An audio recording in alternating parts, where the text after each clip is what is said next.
des pays membres. Quand ils n'arrivent pas à s'entendre, on renvoie le dossier au sommet.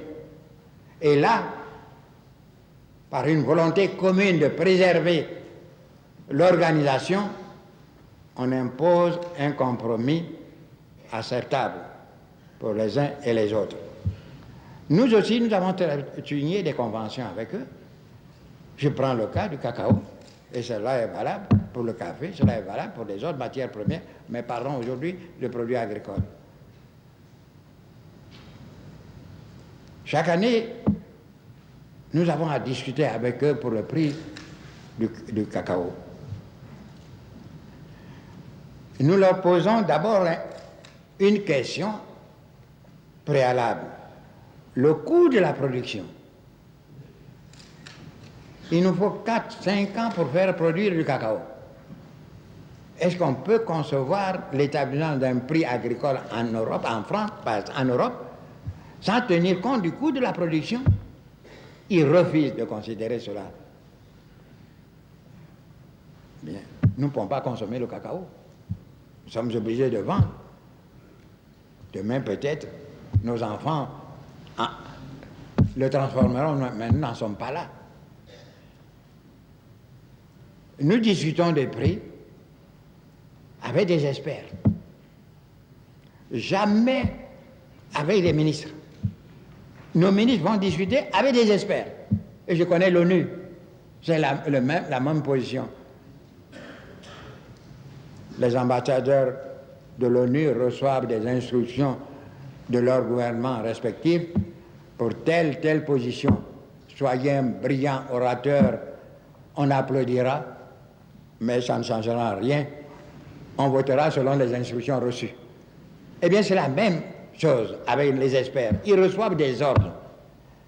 Nos arguments ne passent pas. Finalement, on nous impose un prix qui n'est pas suffisamment rémunérateur. Nous disons, nous acceptons. Parce qu'il nous faut des moyens de développement. Mais qu'est-ce que nous leur demandons? Qu'ils refusent et qui vraiment nous déçoivent. Puisque ce sont nos recettes agricoles qui alimentent nos budgets. La campagne va, par exemple, pour le cacao, du 1er octobre au fin septembre, année budgétaire, nous leur demandons de maintenir pendant la traite, pendant la période, le prix qu'eux-mêmes ont fixé et qui n'est pas rémunérateur, mais que nous acceptons, nous ne pouvons pas faire autrement. Ils refusent. Et c'est la valse des prix pendant toute l'année, pendant toute la traite. Il n'y a pas de crise sur le cacao, sur le café. C'est de la simple spéculation. S'il y avait des crises sur le cacao et le café, le prix du kilo de café aurait baissé. Le prix du chocolat aurait baissé. Mais non, le prix du chocolat grimpe. Le prix de la tasse de café grimpe. Et les produits, nos produits à nous, subissent une baisse. Une baisse. C'est la valse.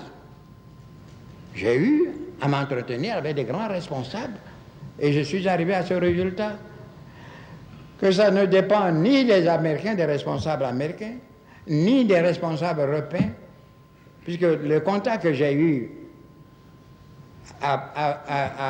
aux États-Unis avec les présidents successifs qui m'ont honoré de leur amitié, nous avons eu des séances de travail avec leur ministre des Finances et de l'Agriculture. Mais nos arguments sont toujours pertinents. Il n'y a rien à répliquer. Mais quand il fallait prendre une décision, je ne dis pas qu'il faisait le Ponce Pilate, mais toujours est-il qu'il me disait non, malheureusement, ça ne dépend pas de nous, ça dépend de la bourse de New York. Oui, bourse de New York, bourse de Chicago, bourse de Londres, bourse de Paris. Qui est derrière la bourse? Tout et personne. Et ce sont des irresponsables qui malheureusement sont responsables de nos malheurs. On ne peut rien contre.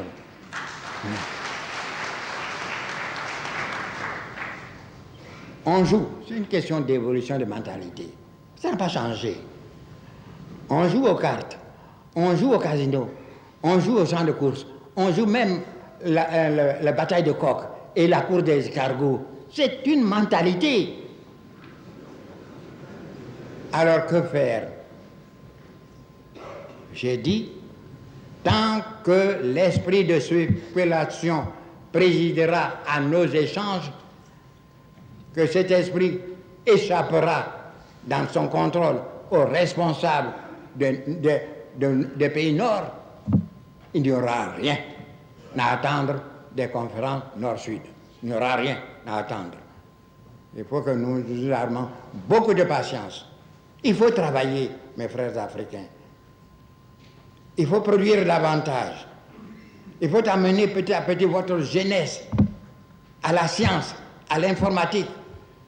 Demain, ils doivent transformer les produits. Alors on parlera un demain que nous souhaitons le plus proche possible. Parce qu'aujourd'hui, qu'est-ce qu'on nous oppose? La loi du marché. La loi du marché n'est valable qu'entre des pays d'égal développement. Mais comment voulez-vous parler de loi de marché quand un des partenaires fixe à sa volonté le prix de vos productions à vous, le prix des marchandises qui vous envoient parfois même à partir des matières premières mal rétribuées et les services qui coûtent cher? Est-ce qu'on parle de loi de marché avec les Japonais? On oppose des contingentements. Alors demain, travaillez, ne pleurez pas. Prenez courage, ça viendra. Vous avez tout pour réussir. Une terre riche, des jeunes gens intelligents, qui ne demandent, comme la terre vierge chez nous, même la terre du Sahara, il suffit de quelques gouttes d'eau pour que vous voyez reverdir le Sahara. Bien, ces intelligences qui seront fondées avec le concours des autres, bien, vous pourriez traiter dans 50 ans, dans 30 ans, qu'est-ce que 20 ans, 30 ans dans la vie des peuples, quand le monde compte des milliards d'années d'existence. Ne vous découragez pas, je l'ai dit.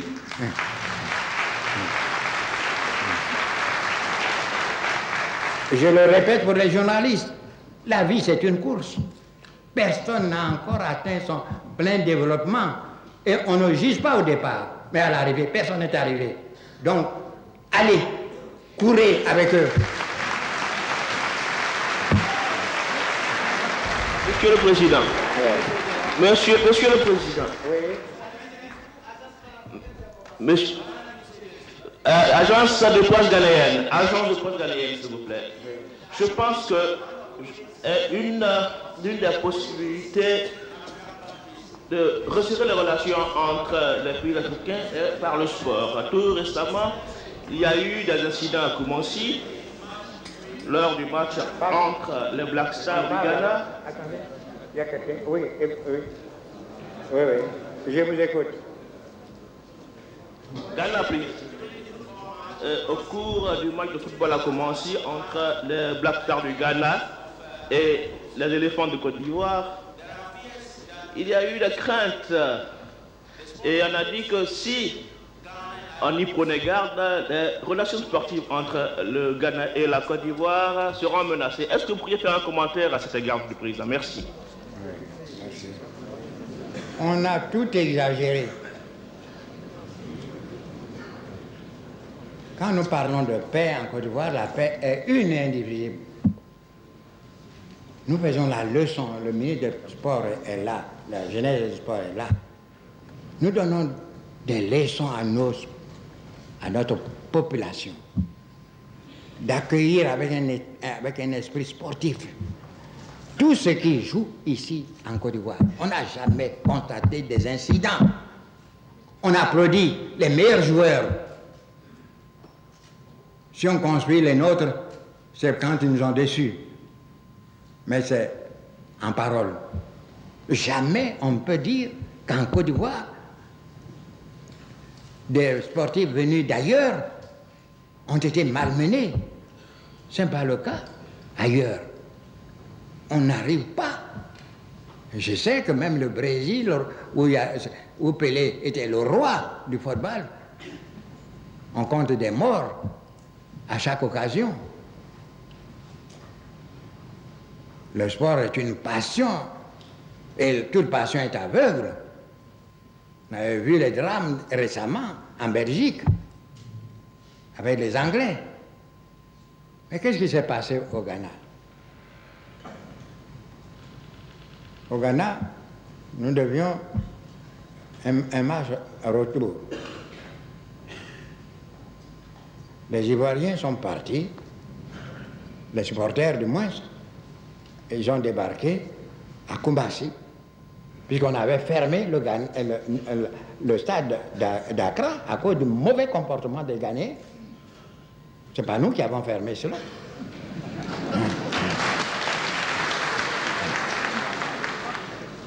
Donc, on s'est rendu à Kumasi. Nous avons joué, il faut reconnaître, dans le plus grand calme. Il n'y a pas eu d'incident. Les nôtres demandent à rentrer à Abidjan avec leur propre avion. Les autorités ghanéennes de Kumasi ont refusé. Ils ont dit qu'ils doivent venir à Accra, qu'on ne peut contrôler les départs qu'à partir du terrain d'Accra. Notre ministre est resté sur le terrain avec les supporters jusqu'à 4 heures du matin. Mais ils ont pu atterrir avec nos avions à Accra. Il n'est arrivé ici qu'à 7 heures du matin. Et il y a des pêcheurs en nos troupes. Il y a des gens qui voudront profiter de toutes les occasions pour voler. Il n'y a pas que la crème seulement des races qui soient venues en Côte d'Ivoire. Il y a la Ligue. Hein.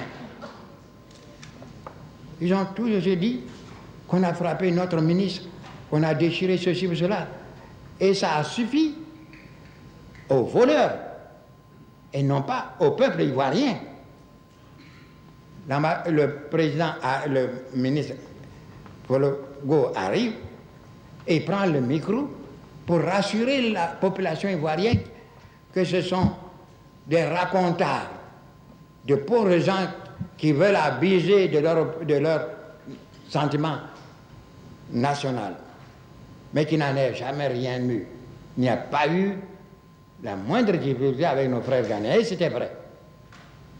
Mais déjà, les voleurs, et ce que vous ne savez pas, n'ont pas voulu publier cela. C'est dans la nuit. Ce sont les petits Ghanéens que nous avons arrêtés, qui allaient montrer les cartes des Ghanéens à des bandits, des voyous. Et ce sont ces voyous-là qui ont commencé à piller, et la police est intervenue. Qu'est-ce qu'il y a? On a grossi les difficultés, cet incident. Le peuple ivoirien n'a pas été associé. Tout ce qu'on a arrêté, ce sont des voyous, des bandits qu'on a jugés, qu'on a emprisonnés. Alors, on a dit des Ghanéens sont dans un camp de concentration, lesquels ils se sont sauvés et ils se sont réfugiés sous la protection de la police, jusqu'à ce que leur parti ait demandé au peuple de ne pas se joindre à ces bandits pour piller. Ils sont rentrés chez eux. Et on nous a dit que les Ghanéens retournent en marche chez eux. L'ambassadeur ici n'a pas fait son devoir. Ce n'était pas juste. Je l'ai demandé parce qu'on avait dit qu'il y a des gens qui étaient groupés à Bouaké en attendant leur